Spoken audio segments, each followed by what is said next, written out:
ब्रह्म से शिव बाबा पधारे, बोलते ध्वनियों। ब्रह्म से शिव बाबा पधारे, बोलते ध्वनियों। ब्रह्म मुख से मधुर वाणी, बोलते ध्वनियों। ब्रह्म से शिव बाबा पधारे,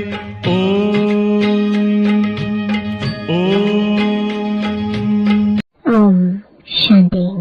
आज 19 अगस्त 2024 बाबा के महावाक्य है, मीठे बच्चे ज्ञान की धारणा करते रहो तो अंत में तुम बाप समान बन जाएंगे। बाप की सारी ताकत तुम हजम कर लेंगे। प्रश्न है, किन दो शब्दों की स्मृति से स्वदर्शन चक्रधारी बन सकते हो? उत्तर है उत्थान और पतन, सत प्रधान और तमो प्रधान, शिवालय और वैश्यालय। यह दो बातें स्मृति में रहें तो तुम स्वदर्शन चक्रधारी बन जाएंगे। तुम बच्चे अब ज्ञान को यथार्थ रीति जानते हो। भक्ति में ज्ञान नहीं है, सिर्फ दिल खुश करने की बातें करते रहते हैं। भक्ति मार्ग है ही दिल खुश करने का मार्ग। ओम शांति। मीठे मीठे रूहानी बच्चों प्रति बाप बैठ समझाते हैं। अब तुम बच्चों के लिए बाप कहते हैं, तुम कितने ऊंच थे। उत्थान और पतन का यह खेल है। तुम्हारी बुद्धि में अब है कि हम कितने उत्तम और पवित्र थे, अब कितने नीच बने हैं। देवी देवताओं के आगे तुम ही जाकर कहते हो आप ऊंच हो, हम नीच हैं। पहले यह पता नहीं था कि हम ही ऊंच ते ऊंच और नीच बनते हैं। अभी बाप तुमको बताते हैं, मीठे मीठे बच्चे, तुम कितने ऊंच पवित्र थे, फिर कितने अपवित्र बने हो। पवित्र को ऊंच कहा जाता है, उसको कहा जाता है वॉइसलेस वर्ल्ड। वहां तुम्हारा राज्य था जो फिर अब स्थापन कर रहे हैं। बाप सिर्फ इशारा देते हैं कि तुम बहुत उत्तम शिवालय सतयुग के निवासी थे, फिर जन्म लेते लेते आधा में तुम विकार में गिरे तो पतित विशेष बने। आधा कल्प विशेष रहे, अब फिर तुमको वाइसलेस सत प्रधान बनना है। 2 अक्षर याद करना है। अभी यह है तमो प्रधान दुनिया। सत प्रधान दुनिया की निशानी यह लक्ष्मी नारायण है। 5000 वर्ष की बात है। सत प्रधान भारत में राज्य था। भारत बहुत उत्तम था, अभी कनिष्ठ है। वाइसलेस से विशेष बनने में तुमको 84 जन्म लगे। भल वहां भी थोड़ी थोड़ी कला कमती होती जाती है, परंतु कहेंगे तो संपूर्ण निर्विकारी नाम। एकदम संपूर्ण निर्विकारी श्री कृष्ण को कहेंगे। वह गोरा था, अब सांवरा बन गया है। तुम यहाँ बैठे हो तो बुद्धि में रहना चाहिए कि हम शिवालय में विश्व के मालिक थे। दूसरा कोई धर्म ही नहीं, सिर्फ हमारा ही राज्य था। फिर 2 कला कम हुई। जरा जरा कला कम होती त्रेता में 2 कला कम हो गई। पीछे विशेष बनते हैं और गिरते गिरते छीछी बन जाते हैं। इसको कहा जाता है विशेष वर्ल्ड। विषय वैतरणी नदी में गोते खाते रहते हैं। वहाँ क्षीर सागर में रहते थे। तुम सारे वर्ल्ड की हिस्ट्री ज्योग्राफी को, अपने 84 जन्मों की कहानी को भी समझ गए हो। हम वाइसलेस थे। इनके राज्य में थे पवित्र राजाई थी। उसको कहेंगे फुल स्वर्ग। फिर त्रेता में सेमी स्वर्ग। यह बुद्धि में तो है ना। बाप ही आकर सृष्टि के आदि मध्य अंत का राज समझाते हैं। मध्य में ही रावण आया है। फिर अंत में इस विशेष दुनिया का विनाश होगा। फिर आदि में जाने के लिए पवित्र बनना है। अपने को आत्मा समझ माँ में कम याद करो। अपने को देह नहीं समझो। तुमने भक्ति मार्ग में वायदा किया था, बाबा आप आएंगे तो हम आपका ही बनेंगे। आत्मा बाप से बातें करती है। श्री कृष्ण कोई सर्वात्माओं का बाप थोड़े ही था। आत्माओं का बाप तो निराकार शिव बाबा एक ही है। उस हद के बाप से हद का वर्षा, बेहद के बाप से बेहद का वर्षा भारत को मिलता है। इसलिए सतयुग को कहा जाता है शिवालय। शिव बाबा ने आकर देवी देवता धर्म की स्थापना की।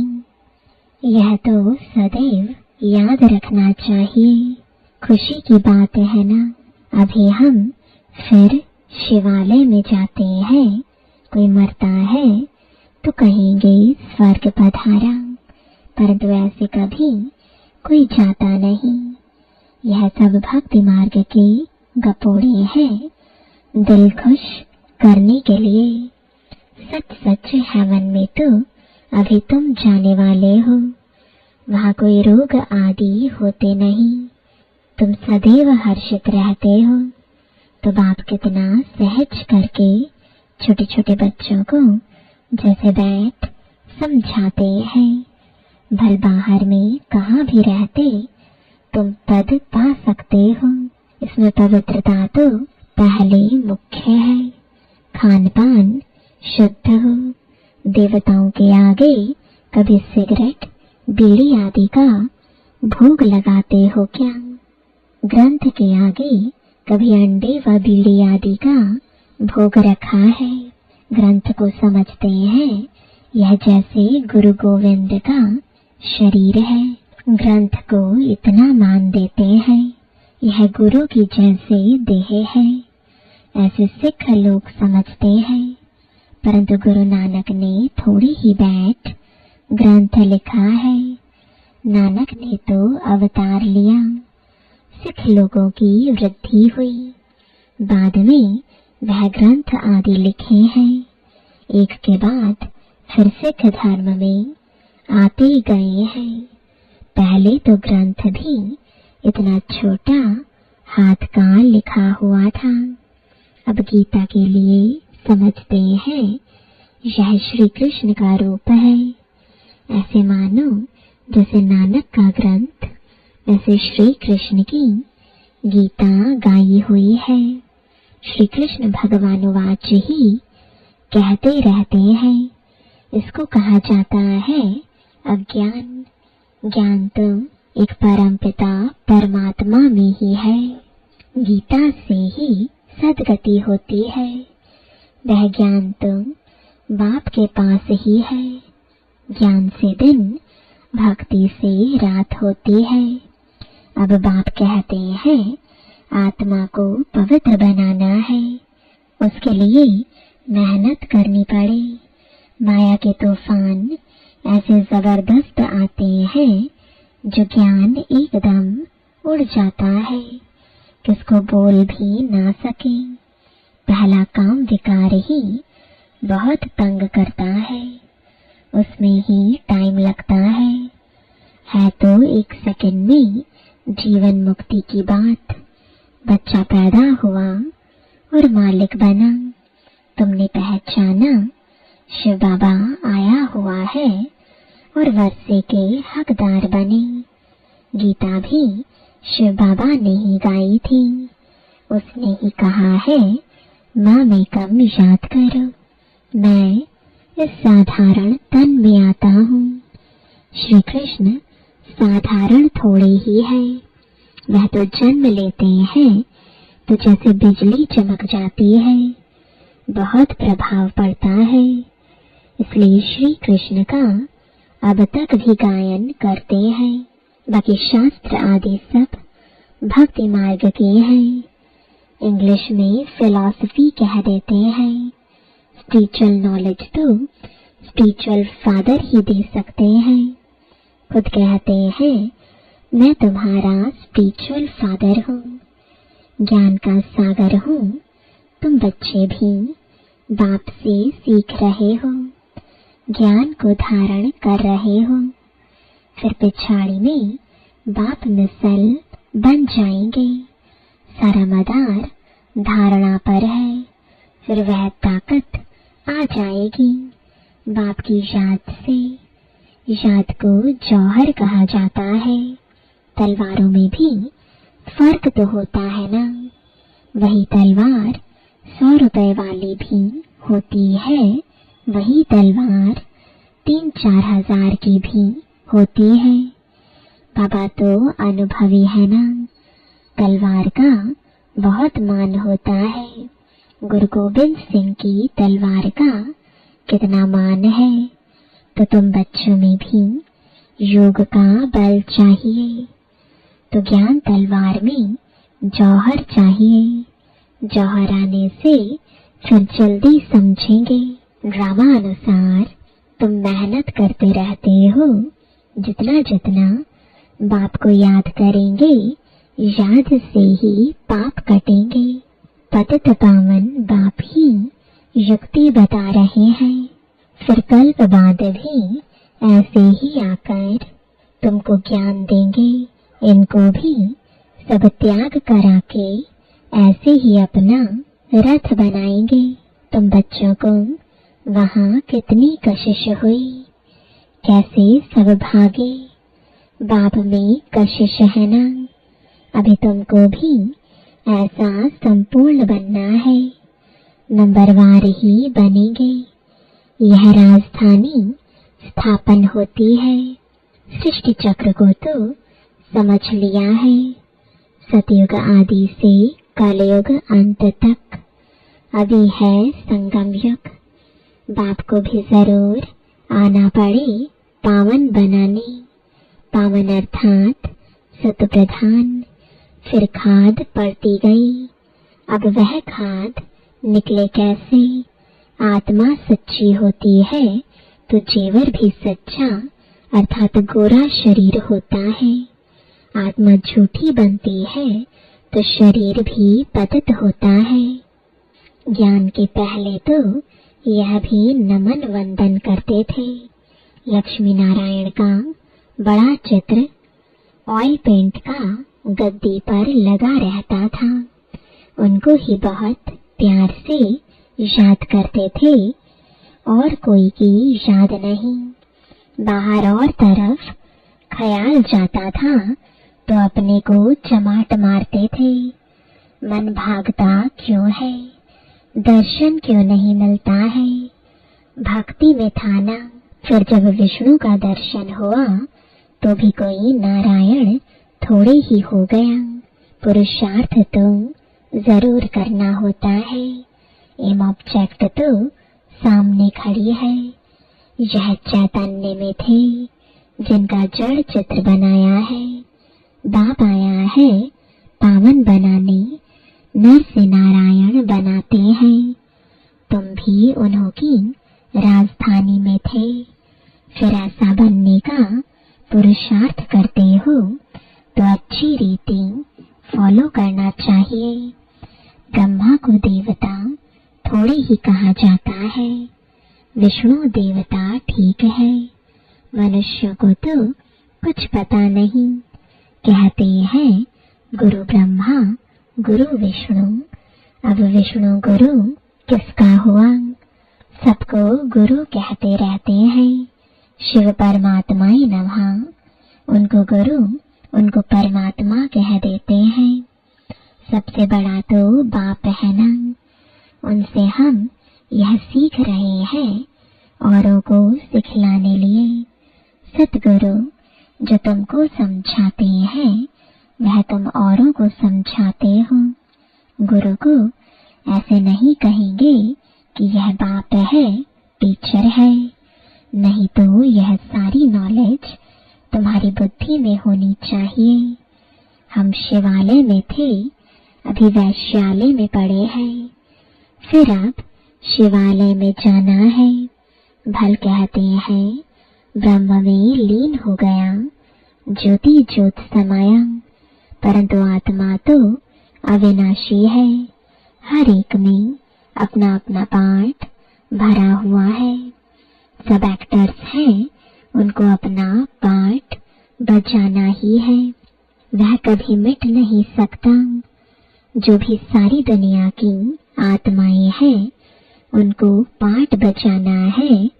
जैसे कि नए सिर शूटिंग होती जाती है, परंतु यह अनादि शूटिंग हुई पड़ी है। यह वर्ल्ड की हिस्ट्री ज्योग्राफी रिपीट होती रहती है। यह वंडरफुल सितारा है जो भ्रुकुटी के बीच चमकता है, कभी घिसता ही नहीं। यह ज्ञान तुम्हारे में आगे नहीं था। वंडर ऑफ वर्ल्ड, हेवन अथवा स्वर्ग नाम सुनकर दिल खुश होता है। अभी तो सतयुग है नहीं, अभी है कलयुग। तो पुनर्जन्म भी कलयुग में ही लेंगे। जाना तो सबको जरूर है, परंतु पतित आत्माएं तो जा ना सके। अभी तुम बच्चे पावन बनते हो योग बल से। पावन दुनिया गॉडफादर ही स्थापन करते हैं, फिर रावण हल बनाते हैं। यह तो प्रत्यक्ष है ना। रावण को जलाते हैं ना। मनुष्य तो कहते हैं यह अनादि चला आता है, परंतु कब से शुरू होता यह भी किसको पता नहीं है। आधा आधा तो कर ना सके, क्योंकि लाखों वर्ष कह देते हैं। कलयुग को फिर 40,000 वर्ष कह देते हैं। तो मनुष्य घोर अंधियारे में है ना। अज्ञान नींद से जागना बड़ा मुश्किल है, जागते ही नहीं है। अभी है संगम युग, जबकि बाप आकर पावन बनने की युक्ति बताते हैं। तुम पावन होंगे तो पावन दुनिया स्थापन हो ही जाएगी। यह पतित दुनिया ही खलास हो जाएगी। अभी कितनी बड़ी दुनिया है। सतयुग में तो बहुत छोटी दुनिया हो जाएगी। अब माया पर जीत पाकर पावन जरूर बनना है। बाप कहते हैं माया बड़ी दुस्तर है। पावन बनने में ही अनेक प्रकार के विघ्न डालती है।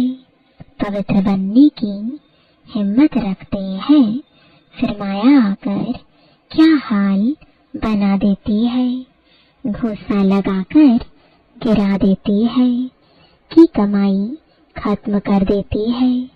फिर बहुत मेहनत करनी पड़ती है। कोई तो गिरते हैं, फिर मुंह भी नहीं दिखाते हैं। फिर इतना ऊंच पद पा ना सके। पुरुषार्थ पूरा होना चाहिए, फेल नहीं होना चाहिए। इसलिए कोई गंधर्वी विवाह भी करके दिखाते हैं। सन्यासी लोग कहते शादी की और पवित्र रहे, यह तो इम्पॉसिबल है। बाप कहते हैं पॉसिबल है, क्योंकि प्राप्ति बहुत है। यह अंतिम एक जन्म तुम पवित्र बनेंगे तो तुमको स्वर्ग की बादशाही मिलेगी। क्या इतनी बड़ी प्राप्ति के लिए तुम एक जन्म पवित्र नहीं रह सकते हो? कहते हैं बाबा हम जरूर रहेंगे। सिख लोग भी पवित्रता का कंगन डालते हैं। यहाँ कोई धागा आदि बांधने की दरकार नहीं, यह तो बुद्धि की बात है। बाप कहते हैं माँ में कम याद करो। बच्चियां बहुतों को सुनाती हैं, परंतु बड़े आदमियों की बुद्धि में बैठता थोड़े ही है। बाप कहते हैं पहले उनको अच्छी रीति से समझाओ।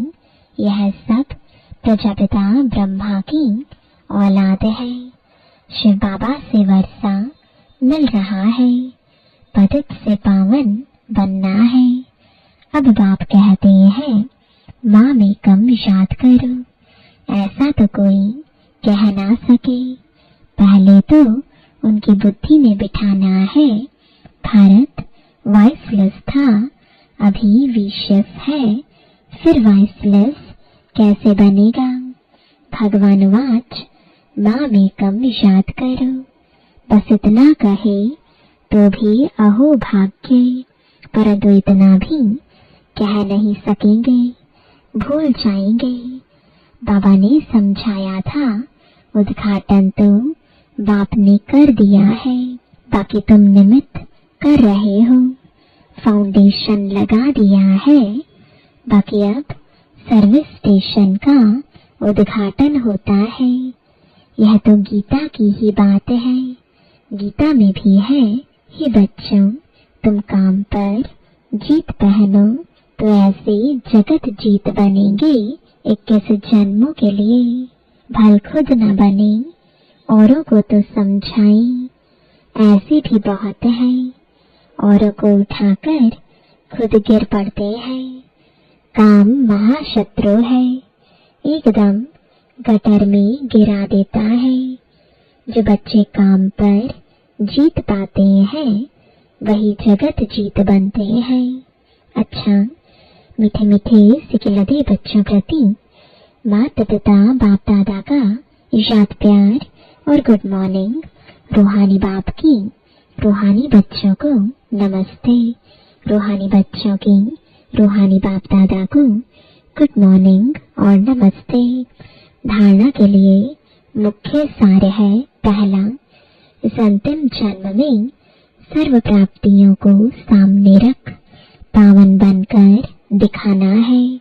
माया के विघ्नों से हार नहीं खानी है। दूसरा, एम ऑब्जेक्ट को सामने रख पूरा पुरुषार्थ करना है। जैसे ब्रह्मा बाप पुरुषार्थ कर नर से नारायण बनते हैं, ऐसे फॉलो कर गद्दी नशीन बनना है। आत्मा को सतो प्रधान बनाने की मेहनत करनी है। वरदान है, अधिकारी बन समस्याओं को खेल खेल में पार करने वाले हीरो पाटधारी भव। चाहे कैसी भी परिस्थितियां हो, समस्याएं हो, लेकिन समस्याओं के अधीन नहीं, अधिकारी बन समस्याओं को ऐसे पार कर लो जैसे खेल खेल में पार कर रहे हैं। चाहे बाहर से रोने का भी पार्ट हो, लेकिन अंदर हो कि यह सब खेल है, जिसको कहते हैं ड्रामा। और ड्रामा के हम हीरो पाटधारी हैं। हीरो पाटधारी अर्थात एक्यूरेट पार्ट बजाने वाले।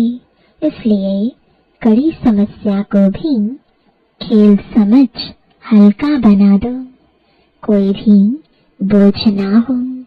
स्लोगन है, सदा ज्ञान के सिमरण में रहो तो सदा हर्षित रहेंगे, माया की आकर्षण से बच जाएंगे।